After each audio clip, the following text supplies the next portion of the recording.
Praise the lord. ప్రభు అయిన యేసు నామములో అందరికీ వందనములు. యేసయ్య మాటను ఈ కార్యక్రమాన్ని వీక్షించడానికి ప్రేమతో నేను మిమ్మను ఆహ్వానిస్తున్నాను. ఈ దినము లూకా సువార్త 22వ అధ్యాయము 35వ వచనం నుండి 38 వచనాల వరకు మనము ధ్యానించుకుందాం.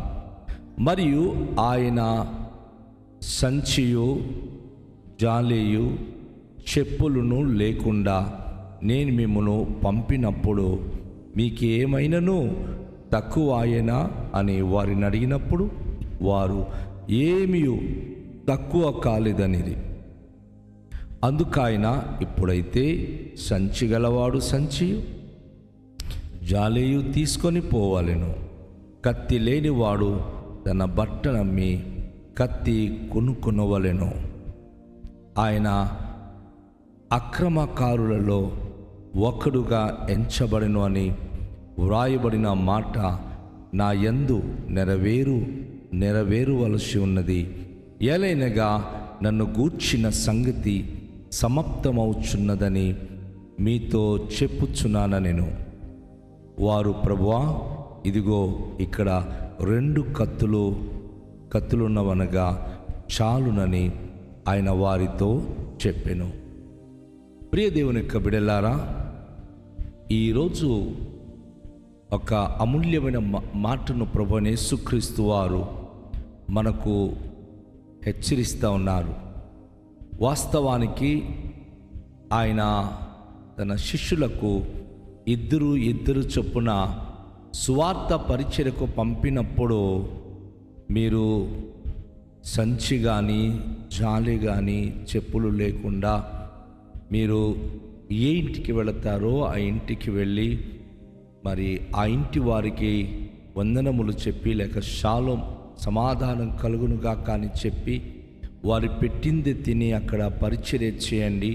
ఒకవేళ గనుక ఆ ఇంటి వారు సమాధాన పాత్రులు లేకపోతే మిమ్మల్ని చేర్చుకొనకపోతే మీ పాదధూళి దులిపి మీరు అక్కడి నుంచి వచ్చేయండి అని చెప్పి ఏ ఇంటికి వెళ్ళినా ఏ గ్రామానికి వెళ్ళినా ఈ పద్ధతి మీరు అవలంబించాలని ప్రభు తన శిష్యులకు తెలియచేశారు. సుమారు 3.5 సంవత్సరాలలో వారు అనేకమైన అనుభవాలు అనుభవించి అనేక సంఘటనలు నేర్చుకొని దేవుని యొక్క అద్భుతమైనటువంటి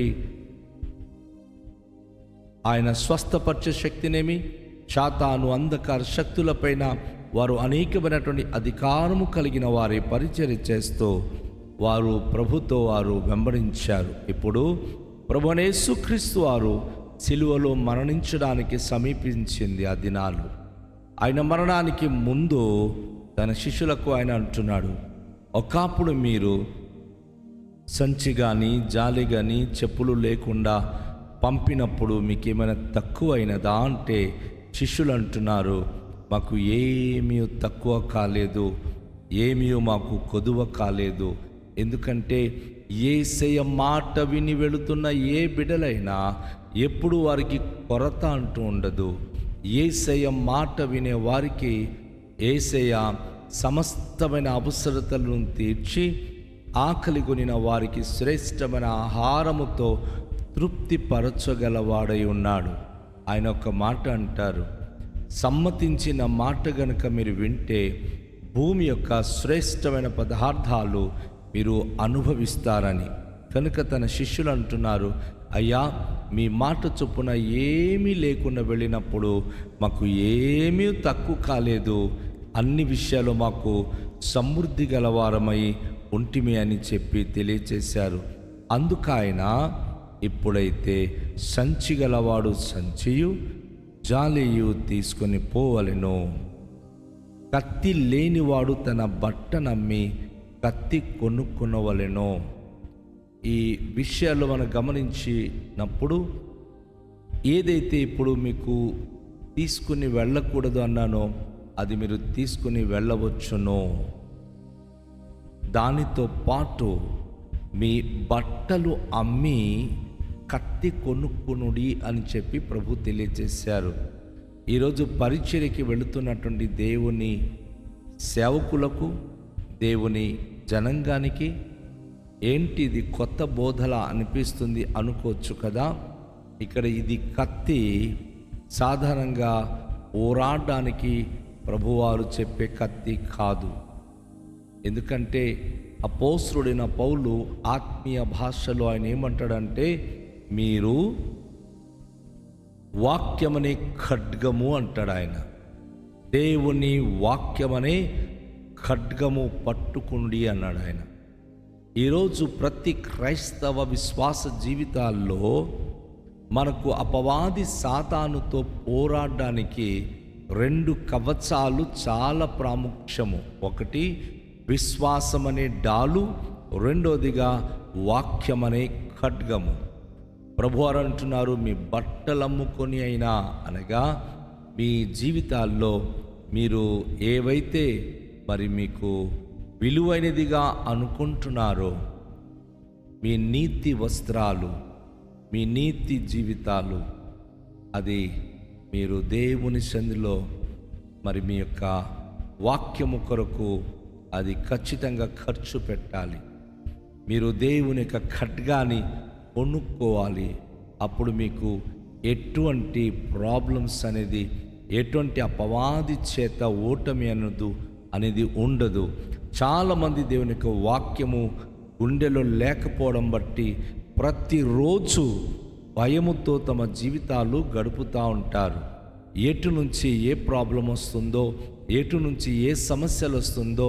ఎందుకంటే సాతానుడు మనకు అగ్ని బాణాలు వేసే ఒక భయంకరమైన దుష్టుడు.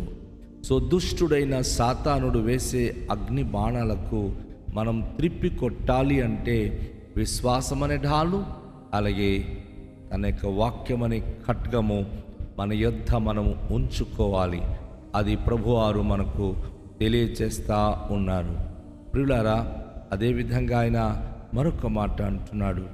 ఆయన అక్రమకారులలో ఒకడుగా ఎంచబడెను అని వ్రాయబడిన మాట నాయందు నెరవేరవలసి ఉన్నది. ఏలైనగా నన్ను గూర్చిన సంగతి సమాప్తమగుచున్నవని మీతో చెప్పుచున్నాను. యేసు ప్రభువారు పరిశుద్ధ హృదయముతో, పరిశుద్ధ ఆత్మతో ఈ లోకంలో ఆయన సంచరించి అపవాది చేత పీడించబడిన వారిని, అపవాది చేత బంధించబడిన వారిని ఆయన విడిపిస్తూ అనేక విధాలుగా అందరి జీవితాల్లో నూతన కార్యములు చేస్తూ వచ్చారు. అయితే ఆయన అక్రమకారులతో ఎంచబడ్డాడు అనే మాట నెరవేరాలి, నాయందు నెరవేరాలి అని ప్రభు చెప్తున్నాడు.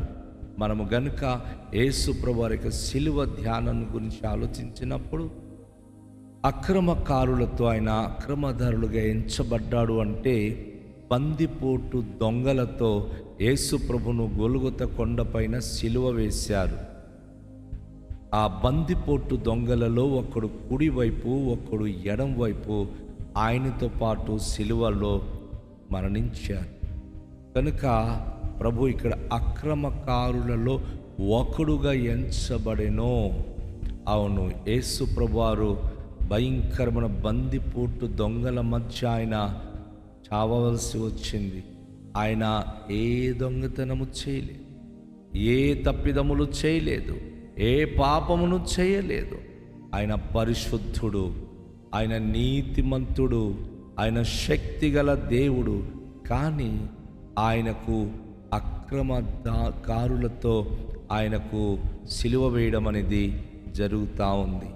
అయితే ఇది ఆయన జీవితాల్లో ఆయన తెలియచేసిన విషయం ఏంటంటే, నన్ను గూర్చిన సంగతి సమాప్తమగుచున్నదని మీతో చెప్పుచున్నాను.